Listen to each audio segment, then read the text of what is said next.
was trying to remember the last time I had a chance to touch or interact with museum exhibits. Sadly, after a few minutes, I realized that besides a few virtual reality features or playing a game on an integrated tablet, there were not so many other meaningful experiences.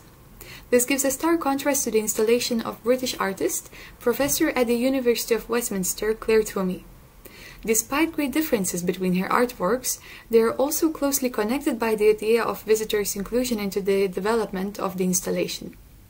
By encouraging to leave their own ideas, take some exhibits with themselves, or even walk through them, Twomey creates a meaningful dialogue between the artworks and their audiences. Mainly made of clay and multi-layered, installations are accessible and relatable to every viewer or participant. However, personal freedom and journey with the artwork take the central part here. There are no obligations or mandatory behavior, thus each is free to discover the installation in its own way. More about that and ideas of museum ethics, care, and inclusion in a short conversation with the artist. Feel free to share your experiences and comments with us, and we are really delighted to hear them. I was wondering, how do you see the museum? What should be its function in the society? What should be its aim? And then how do your projects contribute to that? I think that's a very good question, because the question of how important a museum is to you and your culture is such a personal question. It depends where you live, it depends where you grow up, it depends on what your parents have helped you to understand. And I think it's also a point of, where you find culture. Sometimes we don't need the culture of museums, sometimes we have rich cultures around us. So I think museums, even though we take them as part of our infrastructure, that this is what we have, museums are a very young idea. They're 200 years at the very most, Really, the popularity of the museum is only really 100 years in terms of accessibility. And so even with this being a young history, I think we perceive the weight of the museum as being very important to our society. But at the same time, the museum can lock people out as well. And I think that is a problem, the people who feel they don't belong to this part of society. And I think that's where we're seeing the most rapid change. I think this rapid change is international. I think that 5 years ago, I might have said, I see this in the UK, I don't know if I see it internationally, but now I think I definitely see it internationally. And it could be that there are two calls to this, that there's an understanding that culture belongs to all of us, and we are the history of the museums.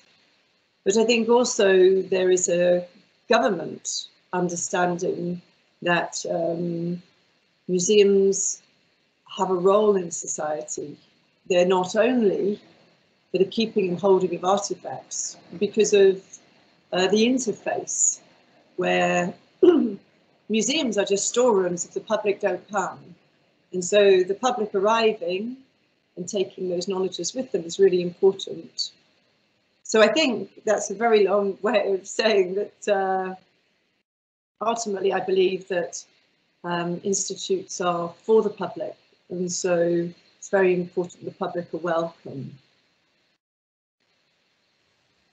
So does that also relate? Well, it seems that all the projects that you made, they're also very inclusive, and you're always encouraging people to touch, to interact somehow, to share their opinions. So can I also relate it with this attitude? Yeah. So that's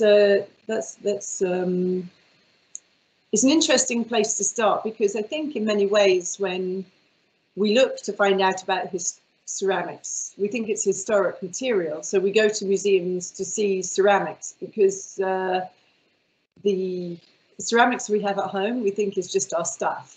We just think it's our objects and that's it. So we have to go somewhere with more authority to understand about ceramics.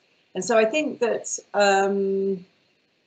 as a child, I didn't live in London, and we had a local museum, and I was taken there by my parents. And then when we were older, we would visit London to see the big museums where they have many more objects.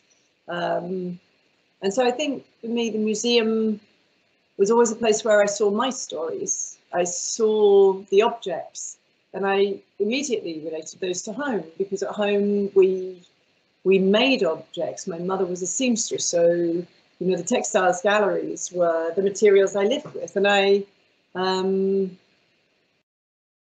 never thought that these were other people's stories. I thought they were my stories. So I think that a lot of the work that I've made in museums is around that idea of how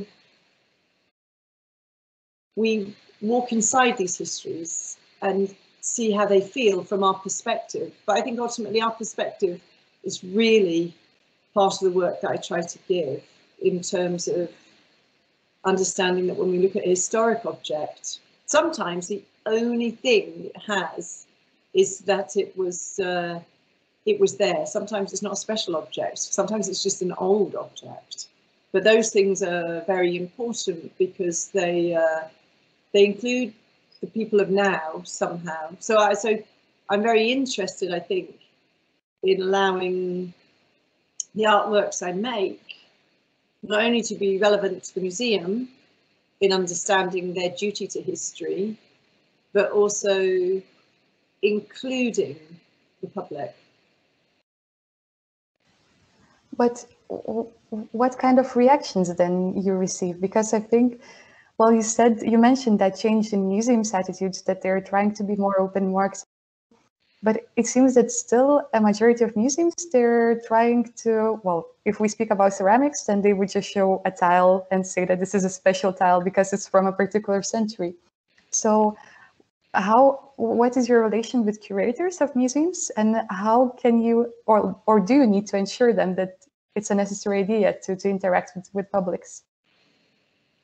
Yeah, I've been very fortunate to have been invited to museums to ask these complicated questions.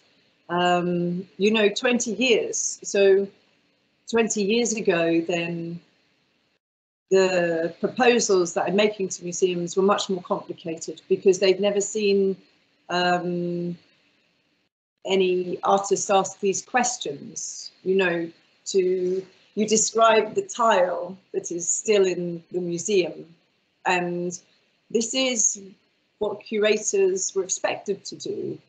And then working with fantastic curators such as Alan Graves at the Victoria and Albert Museum, who also seem to have a restlessness about what if we look at the collection differently. So in a way, then the curators are your allies. They are, you as an artist become the tool that institutionally they don't have. So if you invite an artist in, it's like inviting a guest. You know, you're always polite to your guests. And so it is always important to me that the relationship with the curator is not only acknowledged, but that we understand it's really important to the making of artworks. But, you know, 20 years ago, this was very new. And now a lot of the museums are moving to different forms of engagement. As we see funding being cut in other areas of cultural life, then the museums are a place, they're a venue, they have learning departments. And so in a way, it's like the world has come to meet me. And so it's a very exciting time, because 20 years ago, these dialogues were a battle, but now they are, you can have the dialogues without having to explain the complexities of why. There's, you know, I've proved that it's a good idea, but really interesting things come of this. It seems that in this way you can just really spend your energy in that creative side of your work where it's really needed. Yeah. And thinking about that, I was just wondering, what is your starting point? Because when I was looking through projects, all of them, they are so different. Like I was really impressed by Consciousness, where you just encourage people to walk on the tiles. And I was just thinking, how do you come up with these ideas? Is it, do you have like sort of common starting point to think about that, or every process is different?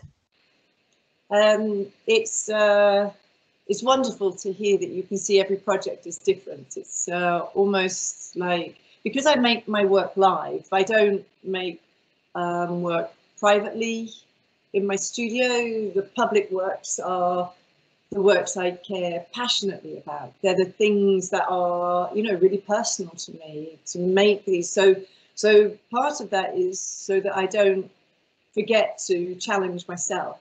So they are all different, but for me, the starting point is always, without fail, what is missing.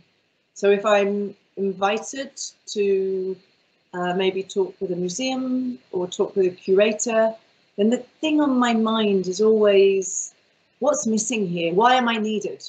What is missing? What can I do? How can I raise voice or include the others who aren't included? So the artworks that I make are so much about revealing histories that haven't been told for whatever reasons, and there are usually varied reasons.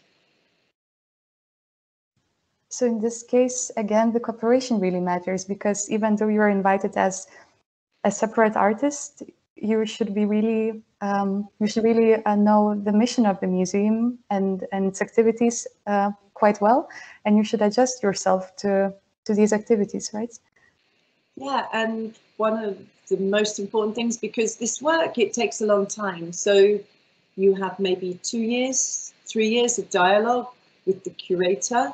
Sometimes it's really quick. Some of the loveliest projects I've done have happened in 6 months, you know, so it's not always so long.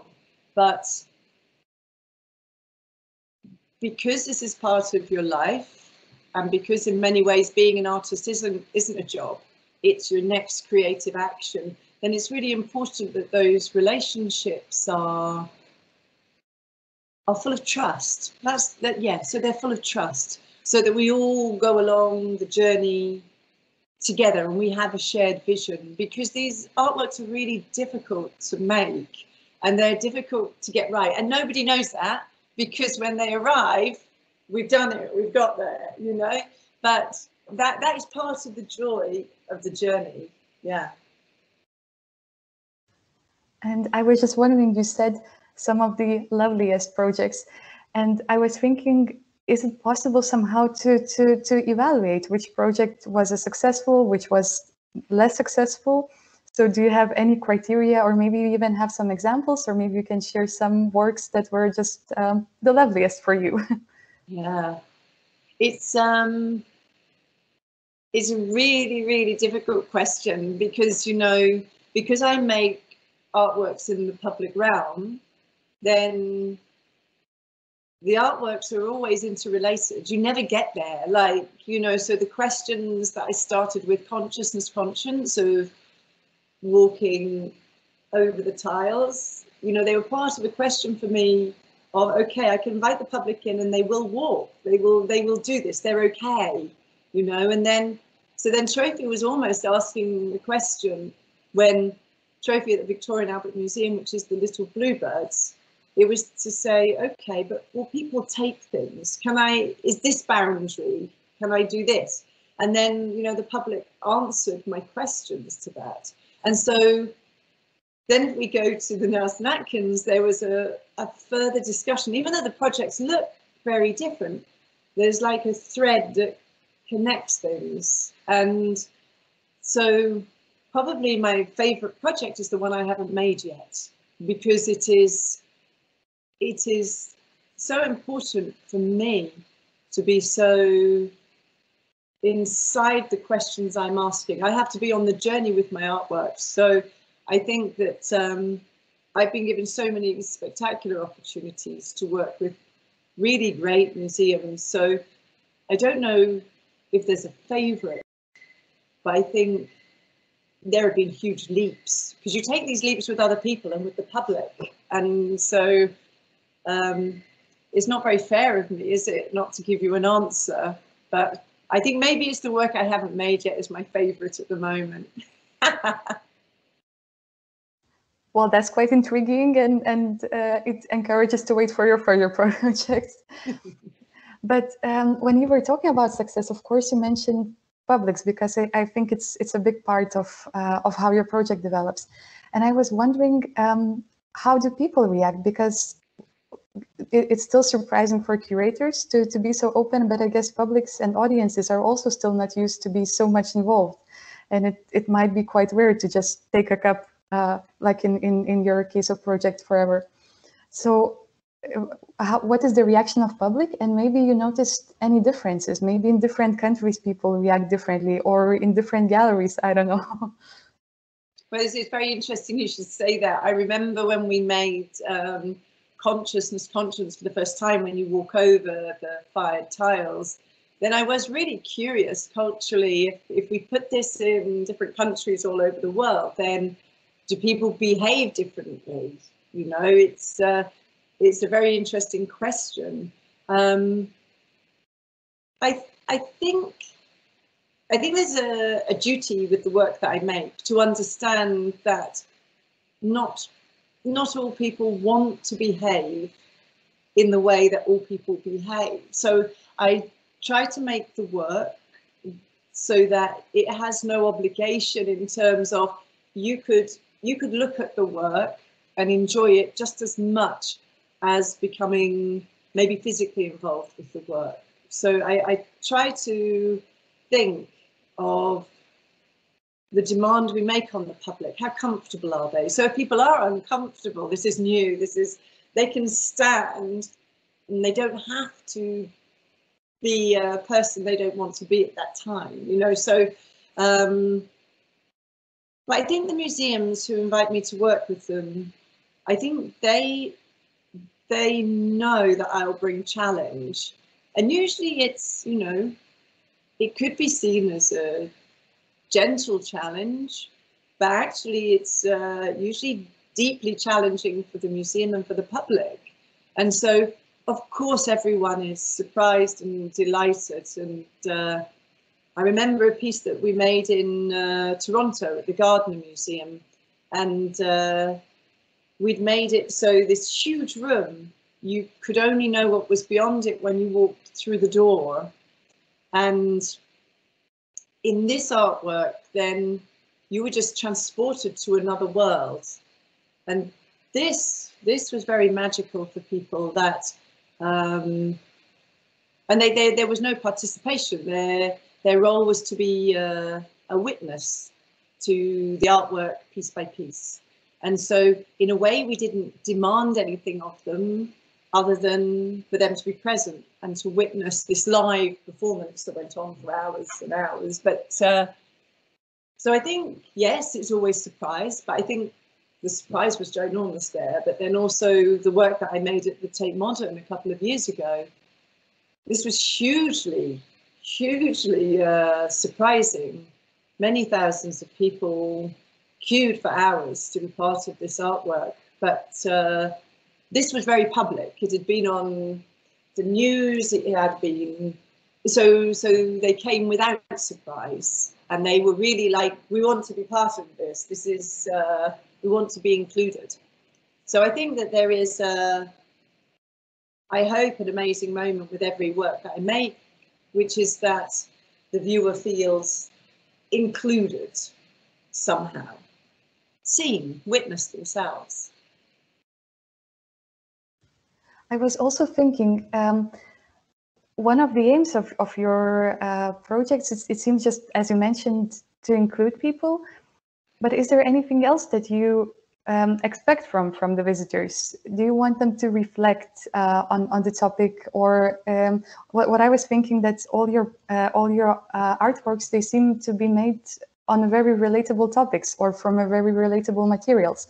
So I was thinking, was it your aim to make that experience not like very intelligent art, but something that each can relate and be included in this way as well? I think that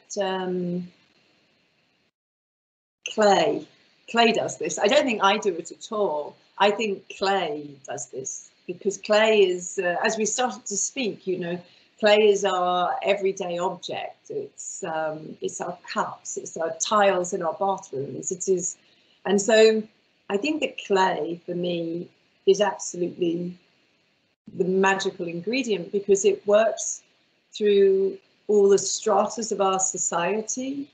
It's folksy, it's highbrow, it's generational, it's new. So I think that clay does this, and I think that at the center of all of the works I make is a really strong concept, and so I want the public to be able to greet the work with that commonality, and sometimes that's where somebody viewing the work I make might stay, but there's also beyond that, there are much more difficult questions, you know. So the work we started talking about, or maybe even Trophy at the Victoria and Albert Museum, is a beautiful, splendid invitation to take these incredible blue Wedgwood birds. But actually, you know, lying behind that is a discussion about decolonization, about how our museums are full of objects from other countries, and should we have them? Should they be in our care? Is that the best place for them? And so I think that the artworks are multi-layered.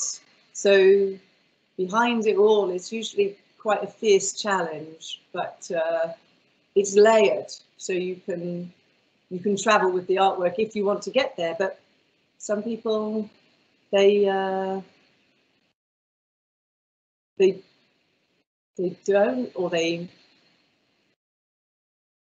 they're happy to be in the moment. It was when you said about layers, it was very interesting for me. I was just watching some YouTube videos about your exhibitions, and there was a comment in one of under one of YouTube videos, and the person was writing, "That is such a wonderful installation," and then it was ruined by people. They don't know what they do, and I was thinking, how do you feel about that? I understand that it's part of your idea, but how does it feel? Do you treat it as that someone is ruining your exhibition, or do you think it just turns into another shape or form? Oh, I think that's such a lovely question, because I feel that it's wonderful you ask this, because it ultimately means the artwork's really successful, because the fact that something is ruined, or it's broken, or it's taken, or it's made different without my control, you know, that's not a surprise to me. It was part of the concept. So for me, there's at the point where the artwork becomes independent is really where it starts to work, because I'm not holding it anymore. And so yeah, there's never disappointment, because it was never going to be a surprise, you know. Does that make sense? Yes, of course. I just thought it's an excellent remark, how much people appreciate art and how much they're not used to seeing any forms of use. But when you said it, when the piece of art is being taken away, it starts to live independently. And I was wondering, are you following any of those life stories? For example, with this piece Forever, do you know, are people really holding those cups? Or maybe you have heard from any other projects? It's really amazing, because, you know, it's about 10,000 objects that are with the projects out in the world, you know. For a long time, way before we started with understanding what data really meant, keeping people's information or asking them for things, it's really important for me, in terms of the works that I make, that the exchange is equal, that if I ask people to be brave or to become part of something, that the exchange is fair, so that I'm not taking things from them for my own good. It has to be a fair exchange somehow. So from the artworks I've made, I care, but I don't follow. The institutes I work with, sometimes they keep those relationships because it's their publics.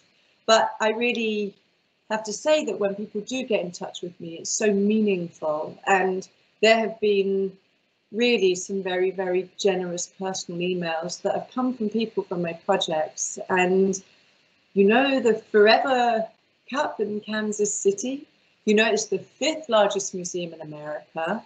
And it's this great, big, incredible place. But, you know, people still send me emails and they say, I got your Forever Cup. And they tell me where it is. And then, you know, sometimes I get emails to say I broke it. What do I do? I'm really distressed. And so I always answer those emails because there are many projects where this personal relationship isn't the purpose of the artwork. There's other things. But so I try to allow the independent artwork that I make, allow people to have their own journeys without me mithering them, without me nagging them, or, you know, so it's really meaningful when people write, you know, about how deeply touched they are by the exhibition. It's amazing. Maybe it's even a continuation of idea of inclusion that you mentioned, that they're feeling not only included, but also somehow in touch with you, with the creator. It seems that they even feel responsible for you to announce where is this going. So it's also very, I guess, quite important to have that personal relation in some cases. Yeah, and I think that also the works that I make, they catch a moment for people, or they create a moment that they really wanted to exist. And so it's really important that they own that moment, not me. I was able to help them to find that moment, but actually it's theirs. And so in a way I remain only in the background, which I think is very good. It allows people to have their experiences. When you were talking about clay, I just started to wonder about those new trends in museums, because museums now are trying to be more and more digital. Museums are trying to offer more and more like nice and entertaining activities that people would just like to spend their time easily, or just do some Instagrammable pictures and so on and so forth. And then suddenly it seems that your exhibitions, as I've mentioned, they just bring you back down to your life.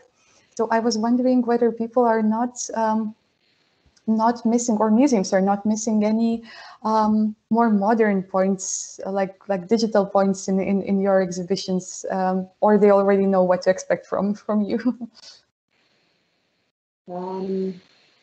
I think that if I'm understanding the question correctly, that is it the difference between a digital interaction and a real-time interaction that you're asking about?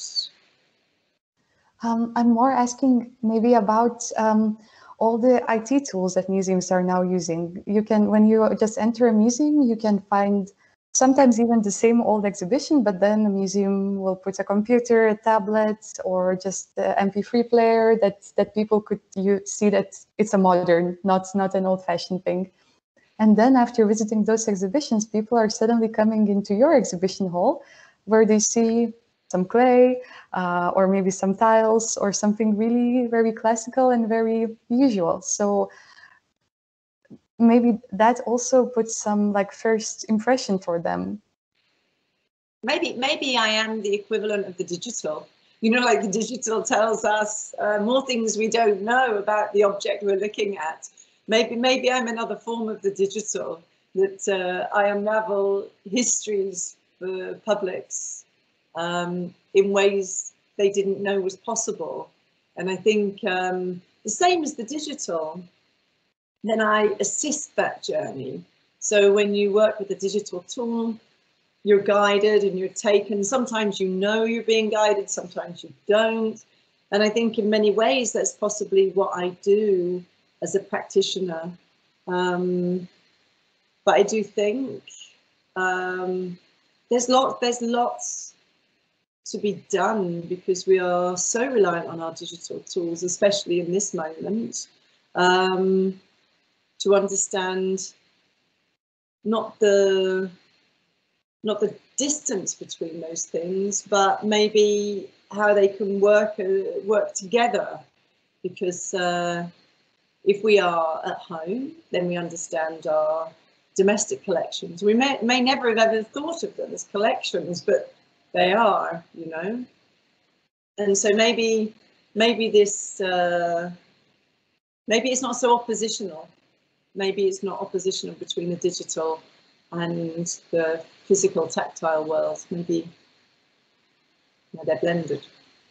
And also related to that, now when people, especially the young generation, are using more and more internet, all the artificial intelligence tools and so on and so forth, aren't the audiences are getting sometimes a bit more blunt? Isn't it more difficult to trigger them or to invoke any reaction from them? Because it seems that people have seen so many various things that maybe it's harder to surprise them.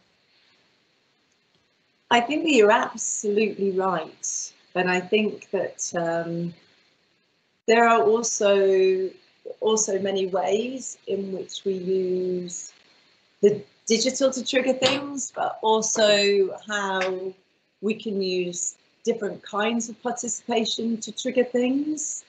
And so I think in many ways it's so important to have meaningful conversations with your publics, because everybody knows when they're being tricked. You know, everybody knows when.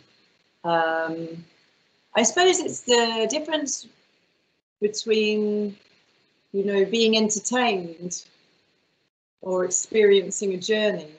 And so I think we can entertain with history, but I think when it becomes meaningful, you've been invited on a journey.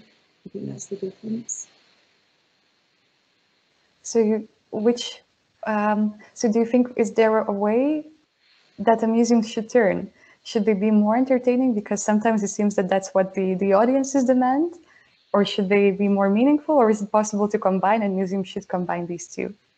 I think it's possibly the combination, because I really do believe that what we might, because we both love museums, yeah, we are comfortable with museums. We don't mind the cases. We don't mind the grand entrances. So I think that it's important to have both, because both must be an invitation.